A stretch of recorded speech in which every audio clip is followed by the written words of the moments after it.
Hey, it's Brain Muffin back with some movie stuff, and we can't go too long without another Star Wars story. Now, this one caught my eye because of the angle that it takes is kind of contrarian to the contrarians. So, where a lot of people either like the movie or don't like the movie, no one says it's safe. And this is interesting that this is tells a safe and boring story about the Force. Really? This is The Last Jedi, not The Force Awakens, although this is a Force Awakens image. Warning, massive spoilers for Star Wars. Yeah, whatever. Welcome. Before we begin, based on the article, you should know a few things. First and foremost, I love Star Wars and went my husband line for Attack of the Clones. Whatever. Okay, but that's good. I was beyond pleased. Finally, Lucas was moving forward in a more inclusive galaxy. Like there was exclusivity before. This is already a bad sign. This already tells me that they don't know what the heck they're talking about. Rey's isolation and finding spirit with a breath of fresh air in a world that still hadn't seen Wonder Woman and was still reeling from Mad Max Fury Road. What, really? I thought people liked Mad Max Fury Road. Introducing Finn, a black man, as the human face of the stormtroopers, and then doing nothing with him but making him comic relief. Yeah, that's really, really, really progressive there. You know, unlike the smooth and suave and debonair Lando, who was, just managing an entire city. Introduced, okay, we already said that. Poe Dameron and Latinx. Latin, is that even a thing? Or was the best pilot in Resistance? Yeah, which, again, comic relief. Even Kylo's arc, which an arc inverted the hero's tempt into the dark side narrative, was new and interesting. No, it didn't invert that, because that's where Anakin already went. We already had that in the prequels. And in some ways we had it in the original movies because that's where he came from. Surely the story hits some of the same beats, like almost all of them. As previously told, but Abrams set up a story that left people wanting to know more about the characters. Yeah, well, some people. I after that movie, I didn't give a crap anymore. So I went into Star Wars Last Jedi with high hopes. You're an idiot. I still don't think those hopes were displaced. There was so much potential just wasted, and there was no potential. The story was over. I'm not upset about the diversity. What diversity? I'm not upset about the majority female cast. Are you upset about that the men are just comic relief, or they're morons or evil, especially if they're white male? And the token black guy is a comic relief. He's the buffoon. He's the butt of every joke. Did you mind that? Did you mind that they wasted Rose Tico as a token Asian? Do you not mind the tokenism that's in these movies? Do you even see it? Okay, back to the story. About the execution. Okay, let's start with the basics. Force Awakens and Last Jedi want to tell a story about the balance, whatever that means. Hell, you could argue that the whole is about that. Yeah, it wasn't. Not until the prequels. We've been talking about Reagan for decades. No, there was already balance in the Force before all this nonsense. Even Star Wars Rebels touches on it with Ahsoka becoming arguably the first gray Jedi in the new canon since Disney acquired Lucasfilm when they redid some of that stuff. In The Force Awakens, Rey is the light and Kylo is the dark. Rey, we don't know who she is. But the seeds are planted that either can turn in the future. Not really. Last Jedi doubles down on this both within the film itself and the visuals surrounding the release, especially this poster that has Rey bisecting. Yeah, this is just gibberish is what this is at this point. First half seemed on track to finish this narrative arc. Explicitly tied together by the Force. Neither of them understands why, but the connection pushes them out of their comfort zones. No, it doesn't. It doesn't push anyone out of their comfort zone. Rey goes to save her friends when they're in trouble. They start humanize each other. Nope. What movie did she watch? Even though Rey naively, and spelled naively wrong, and impulsively runs to Kylo to help turn him towards the light, even though Kylo pulls Sith 101 on Snoke and murders him. The two of them trust each other enough to team up in a fight. No, they don't really. They fight for each other because they don't want to die. That's not even close to what happened. But then, inexplicably, Last Jedi bails on this entirely. What could have been the most intriguing push to the history of storytelling instead stumbles before ultimately retreating back to the safe and familiar status quo. If balance is the theme of the new... this person completely misses... Rey is not going to hitch herself to a man. That's the whole point. You miss that whole thing. I mean, dare I say, sweetheart, just a piss off this writer anymore. Instead, Kylo retreats into his angst and pain while Rey moves into place as the new Jedi. Nope. As named by Luke Skywalker, which he doesn't do. What movie did she watch? Exactly back where the story started. Passing the baton to a new generation is not the same thing as making new narrative choices.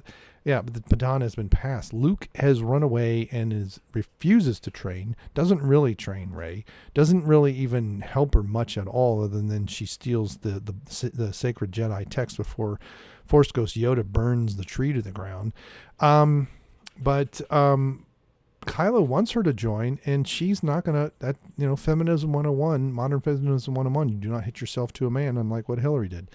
That Rey was going to take it. She would join him, help him rule the galaxy, but the two of them would team up against both the First Order and the Resistance. Now, that may have been interesting to see. But again, she has to team up with man, and she's not going to. She's a feminist ideologue. She's not going to team up with a man. Now, with another woman, maybe. Episode 9 could be a story about unlikely allies on the two basically teenagers trying to get along. Teenagers, she's in her early 20s and he's in his 30s. Yeah, whatever.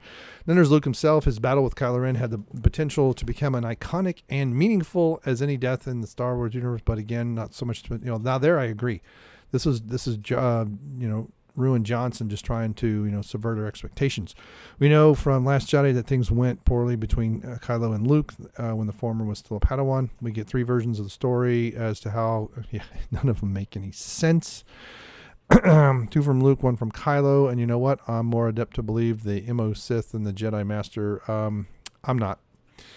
Because Luke lied once already. But see, this is not Luke. This is Jake Skywalker. Maybe he did mean to kill Kylo regardless. Last Jedi refuses to engage, or maybe even recognize that Luke Skywalker was fallen to the dark side. No, he's not a Sith, but this is not Luke. This is not the guy who faced the Emperor down and tossed his lightsaber away. Sorry, this is not the same man. When Rey finds Luke years later, he's still living in fear. Again, this isn't Luke. I could see Luke being despondent and Luke kind of not really wanting to teach, kind of like Yoda kind of hid.